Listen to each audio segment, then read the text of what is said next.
I'm an attorney.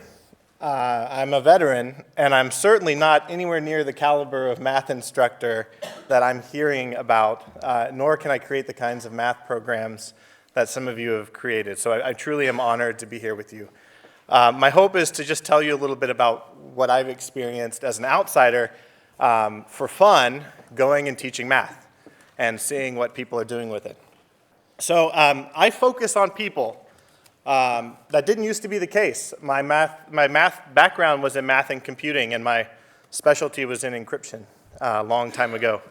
But after the military trained me in not thinking that way, now I focus on each individual person. And you cannot come to any conclusion but that computers are necessary to teach every individual. We don't have enough teachers to teach every individual to their needs. We don't have enough people who have enough time. So I'll tell you a little bit about how I get to the disenfranchised. I have older students and veterans, the poor, who tend to be the population that for some reason they decide they'd rather hire an outside contractor than a regular instructor. And that's where I come in. I have to motivate people who clearly believe, as fundamentally as they believe in their religious beliefs, that they can't do math. And they will say to my face when we meet, "It's nice to meet you, Professor, but I'm afraid I can't do math." And I tell them, you shouldn't lie to someone you just met. And that's the attitude we all have to have. Everyone can do math. We wouldn't accept it if they had said, "I can't do reading," right? But what I'm proposing works for me, and it may or may not work for you, is, and moving on to the idea of digits in a digital world, is that we have to be hands-on. So even though they're using fantastic, thanks to you all, computer programs to learn mathematics, we have to teach them how to take the real world and boil it down into something so essential that a computer can understand it, and then take the output and use it. In other words, we have to empower them to understand that it's not the computer that's doing all the magic. It's them. The computer is their little toy, their little tool for them to do what they want. I had a student who was a veteran, and most of my veteran students aren't that interested in learning math. They don't see any reason why they should. They've been through some pretty serious things, and figuring out what x equals is pretty irrelevant to them. So he couldn't figure out, no matter how many techniques I tried, no matter how many videos we looked at, how to solve in a simple equation like 2x minus 1 equals 7, how to solve for x. And we played with it, and I tried to do everything I could. And I saw he had an iPad, which people have talked about iPads before. But he had a program that he just downloaded called Mathination, I think it was. And he moved around the numbers with his fingers. And I thought a little bit about the fact that that must be cheating, that he's solving math equations using his fingers, because he must have bypassed his brain to be able to do that. But I was wrong. The next week, he had talked to me about how he pinched and dragged coefficients. And the next week, I went into class and we had a problem that was perfect. And I always emphasize, know your tool. Know how to use the tools that you have. So I saw the problem. It was a perfect problem. And I said to him, well, there you go. This is a perfect example of the kind of problem you can solve using your tool. And he said, oh, Professor, I don't need that. I'm just going to drag that 2 over, and I'm going to pull off the 3. And the answer is, and he had the correct answer.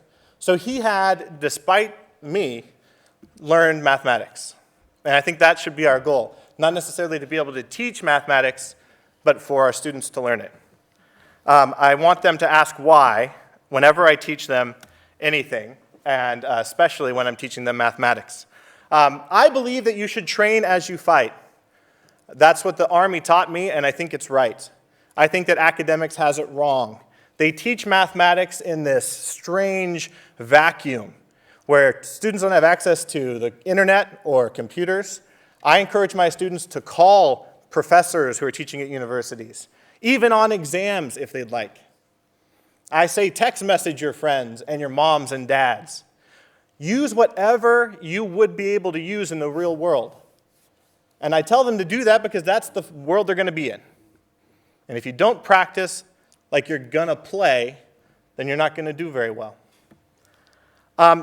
We all use math as professionals in an augmented way.